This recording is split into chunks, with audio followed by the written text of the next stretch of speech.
Let's go ahead and learn everything we need to know about heart failure for our Medsurg or adult health nursing course and to be ready for the NCLEX.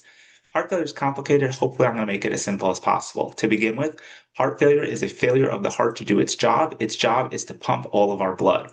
Now, let's take a quick 20 seconds and review blood flow through the heart. Blood flow comes back to the heart from the whole rest of the body via the vena cava and into the right atrium. From the right atrium, it goes to the right ventricle. The right ventricle pumps it up to the lungs. Now, in the lungs, it goes through the pulmonary artery to the pulmonary capillaries, which are right next to all of our alveoli, and that's where gas exchange happens. The CO2 goes out of the blood, O2 goes into the blood.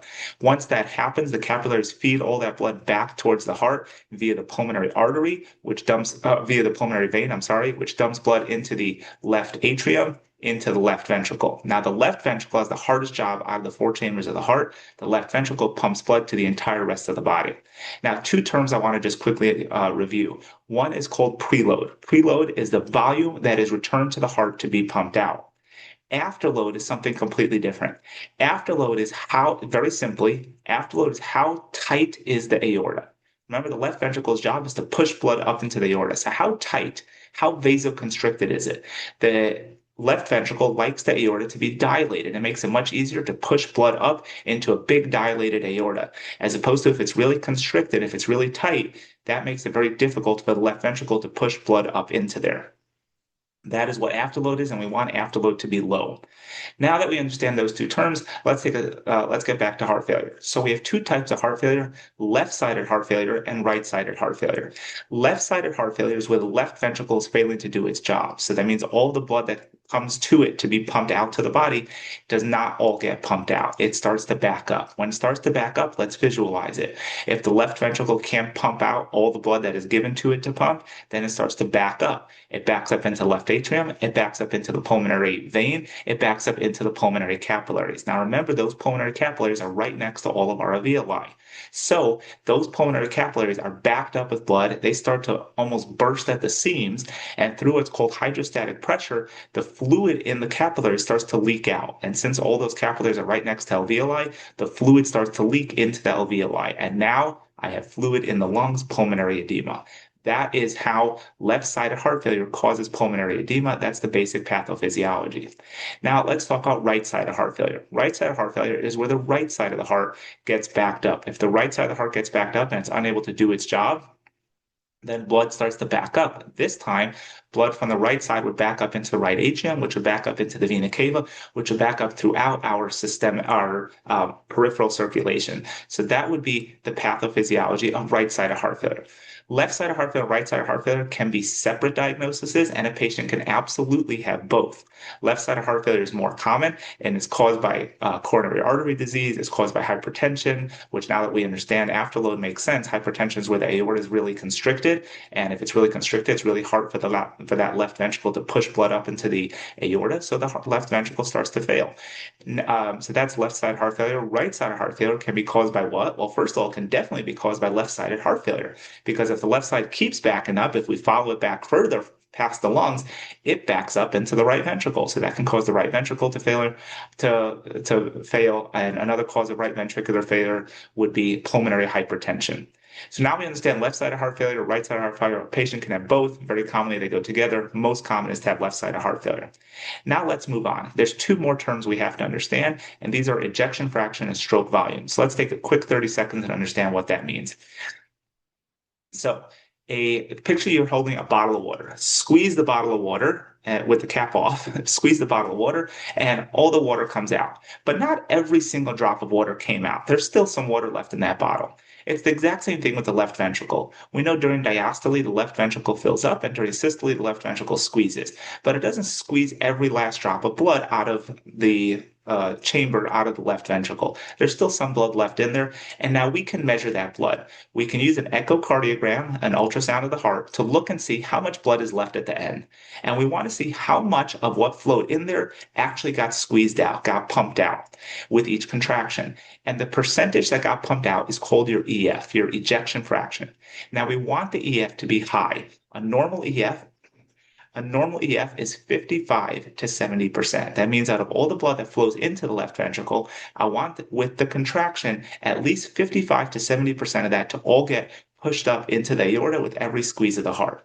When we tell patients that they have to exercise for their heart health, this is what we're talking about, by the way. We want every contraction of the heart to be as good as possible at squeezing blood. The better the heart is at squeezing, the less beats a patient needs per minute. Remember, the heart has to pump a certain amount of blood. If every contraction is a really good contraction, it gives a really good squeeze, then the heart won't need as many contractions. But if every contraction is a weak contraction, it's a poor one, it doesn't get a lot of blood flowing out of there, it doesn't give a good squeeze, then the heart needs to do more and more and more beats in order to make up for that. That's why when we look at a patient's resting heart rate, that's able to tell us how healthy the heart is, because we can tell, is the resting heart rate, is it needing to do a lot of beats to circulate all that blood, or is just a few really good contractions getting all that blood flowing? That's why a resting heart rate in the 50s and 60s and 70s is phenomenal, but a resting heart rate when you get up to like 80 or 90s, that's a sign of poorer heart health. So back to where we were. An ejection fraction is the percentage of blood that is out of what flows into the heart with diastole gets squeezed out with every contraction of the heart. The percentage should be 55 to 70%. If a patient gets below 50, then the patient has okay, we'll talk about those numbers right now. So there's two types of heart failure. There's heart failure with reduced ejection fraction and heart failure with preserved ejection fraction. In each case, the heart is failing to adequately do its job, to adequately circulate all the blood that it needs to. However, in the two types of heart failure that we're talking about, not left versus right-sided, but systolic versus diastolic, known as heart failure with reduced EF or heart failure with preserved EF. In heart failure with reduced EF, the EF, the ejection fraction, is less than 40%. That's a heart that when it gives a contraction, it's not even getting 40% of that blood squeezed out with every squeeze, which means it's having to do much more contractions or beats per minute. On the flip side, a patient can have heart failure with preserved EF, which obviously is going to be the better type of heart failure, if you want to call it that. The better type of heart failure is heart failure with preserved EF, where the patient has heart failure, yet the ejection fraction is still preserved. It's still holding its own. It's still above 50, but the patient is technically in heart failure, and I'm not going to get any further into how they're still in heart failure, even though the EF is normal. Now, one last number I just threw out there is stroke volume. Stroke volume is the same thing as the EF, except stroke volume measures mLs. So instead of saying the percentage of blood that got squeezed out with every contraction, the stroke volume is telling us the number of mLs that got squeezed out with every contraction. So now we understand left side of heart failure versus right side of heart failure. We understand what an ejection fraction is, and we understand the two classifications of heart failure in terms of how we treat it, whether a patient has heart failure with reduced EF or heart failure with preserved EF. Now let's move on to signs and symptoms.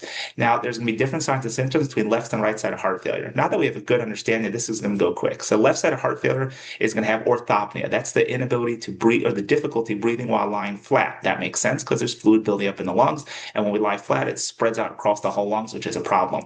Crackles in the lungs, that goes right along with it. And S3, that's a big testing item for Medsurg courses, is an S3 is classic for left side of heart failure. And then finally, if a patient's having pretty bad exacerbation of heart failure with pulmonary edema, then frothy or blood-tinged sputum would be a really big thing to look out for. For right-sided heart failure, the classic test is going to be peripheral edema and JVD. JVD is that jugular venous distension. Peripheral edema makes sense because fluid's backing up to the whole rest of the body. So just like it leaked out of the pulmonary capillaries in left-sided heart failure, it leaks out of all the capillaries in right-sided heart failure. And then right-sided heart failure, we're also going to look out for weight gain. Now, two more things we're going to look out for, because the heart failure is a bad diagnosis that can lead to shock, cardiogenic shock, and death. So we want to look out for decreased perfusion. If the heart's just really doing a poor job, that the patient's now becoming pale and low hypotensive, things like that, as well as exertional dyspnea, that the patient just walks across the room or gets up to the bathroom and they're already out of breath. Those are big things we're going to look out for. Heart failure is a really bad diagnosis to have. The current mortality rate, and we're at the end of 2025 when I'm filming this, the current mortality rate for heart failure is roughly 40% at 5 years. That means out of everyone diagnosed with heart failure today, 40% chance that in 5 years from today, they're dead. Next, let's look at the diagnostics. So let's start with the BNP. This is very commonly tested on in Medsurg, and BNP, or the newer version is called the NT-proBNP, is a blood test. It's a simple lab test. We just take a vial of blood, send it to the lab, and it tells us how high the BNP is. An elevated BNP stands for beta natriuretic peptide. A elevated BNP shows that the heart is failing. And I'll take 20 seconds and explain why. BNP is a peptide that is released when the heart overstretches. When the heart overstretches because it's failing, because it's trying to increase its stroke volume and it can't, when the heart overstretches, BNP is released. BNP is actually really cool because BNP goes and vasodilates. If you remember back from a few minutes ago, we said that vasodilating helps the heart make it easier to pump blood. So BNP is released in response to the heart overstretching, meaning that it's failing, and it actually helps the heart by going and vasodilating. So BNP is a test if it's elevated. Depending on the lab, some labs over 100 is considered positive, some 140, depends where you are, but elevated BNP shows heart failure. Next, we're for sure going to do an echocardiogram. There's two types of echo. An echo is an ultrasound of the heart. We can do it the more traditional way, which is where we do a TTE, a transthoracic echo, where we put the ultrasound right on the patient's chest and we look at the heart, or we can do a transesophageal echo, known as a TEE, to get an even better look at the heart. We're definitely going to look at an ECG because both arrhythmias can cause heart failure and heart failure can cause arrhythmias.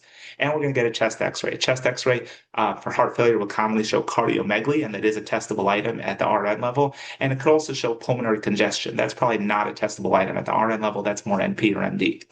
Moving on to nursing assessment, we really want to make sure we know these patients' input and output to make sure they're not holding on to fluid.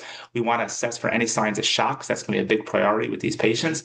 We want to assess for weight gain, especially daily weight gain. Most of your textbooks will say that patients should report a weight gain of more than 2 pounds in a day or 5 pounds in a week to their provider.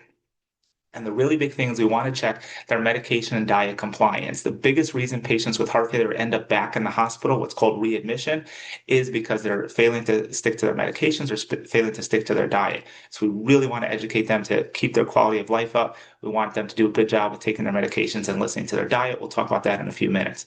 Nursing priorities, hopefully this is simple by now. You guys know this stuff. Head of bed elevated because the patient has pulmonary edema. We always need that head of bed elevated, at least semi-Fowlers, but usually the book is going to say Fowlers in this case. We're going to give the patient oxygen if needed, which is very often the case, especially if they're in the hospital setting, which is what a lot of the NCLEX is going to be testing you on. We want to restrict fluids. This is one of the only diagnoses ever that we restrict fluids because generally we love it when patients drink lots of water. But in this case, we're going to restrict fluids. We're also going to restrict sodium. The rule of thumb is, and this depends completely on your textbook, I don't think the NCLEX would test you on this, but less than 2 grams of sodium, less than 2 liters of fluid per day.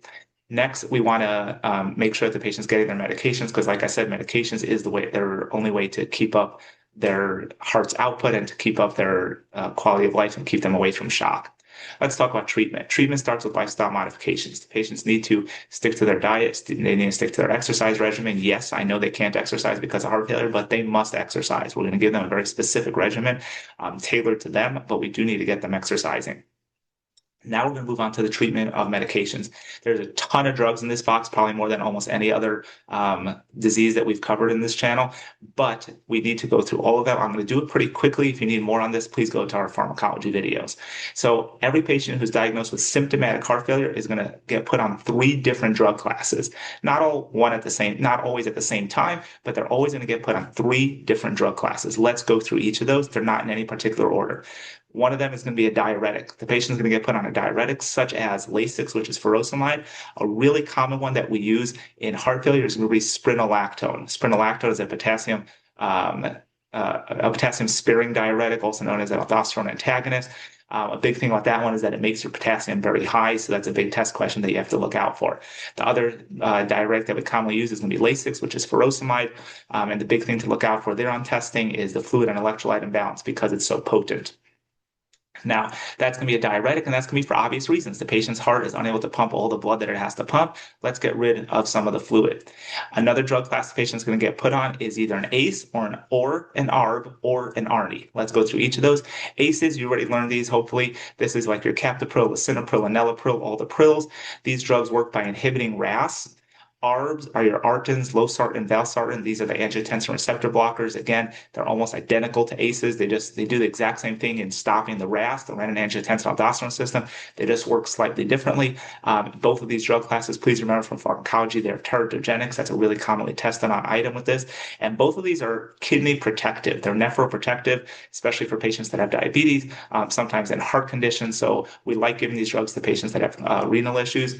And the third option, remember, it's one of of these three, either an ACE or an ARB or an ARNI, you're never, ever going to see a patient on all three of these, or even two of these, because they're all the same thing. A patient would only be on one of these.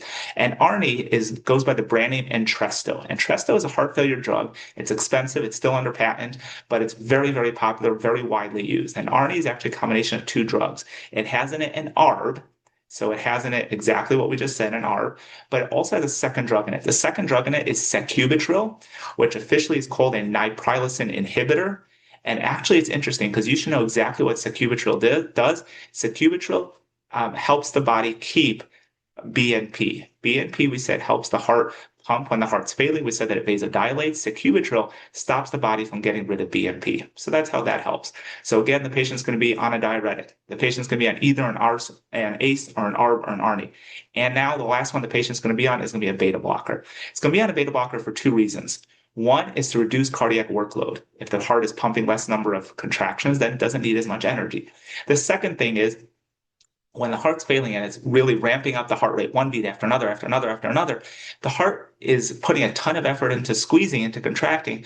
But because it's beating so fast, the heart likely hasn't even fully filled up between every contraction. So it's putting the effort in to squeeze, yet the heart hasn't even completely filled up yet. So it's putting a lot of effort in and it's not getting a lot of value out of that effort. It's not as efficient. So by slowing the heart down a little bit, we help the heart fill back up so that every time it does put in that effort to squeeze, it's actually getting some good value out of its effort.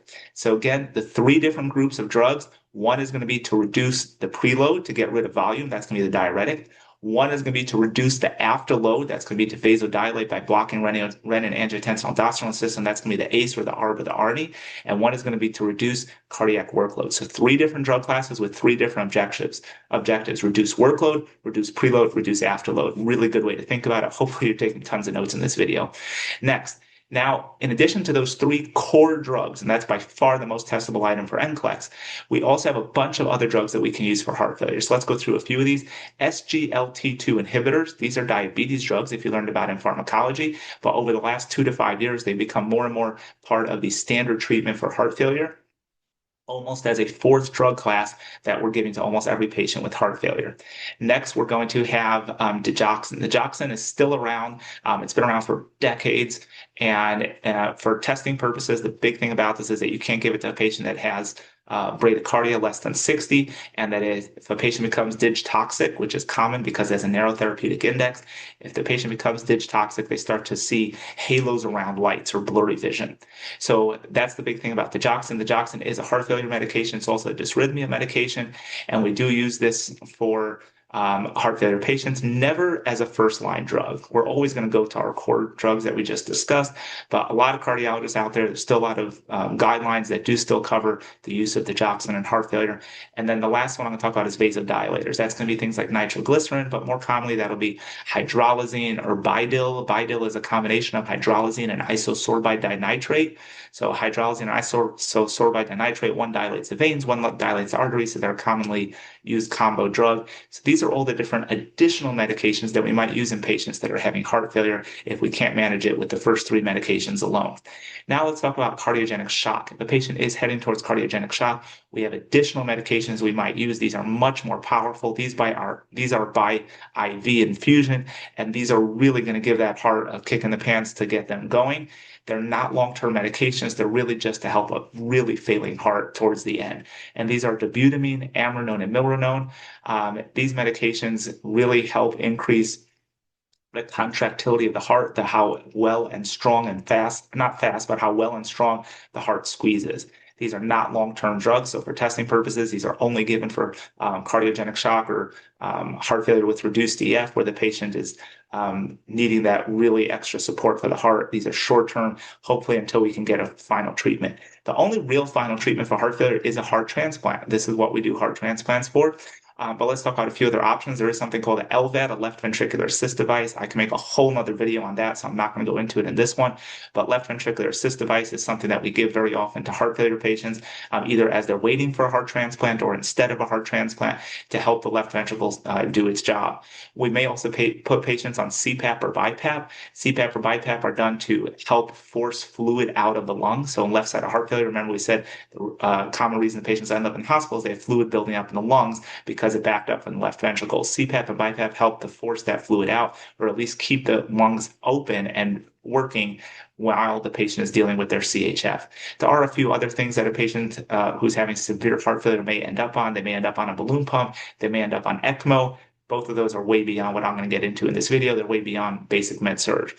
Let's wrap it up at the last two boxes. Client education. Lifestyle modifications, again, diet and exercise. Patients have to be exercising. The patients, if they're smoking, they have to quit smoking. They should not be drinking alcohol in excess.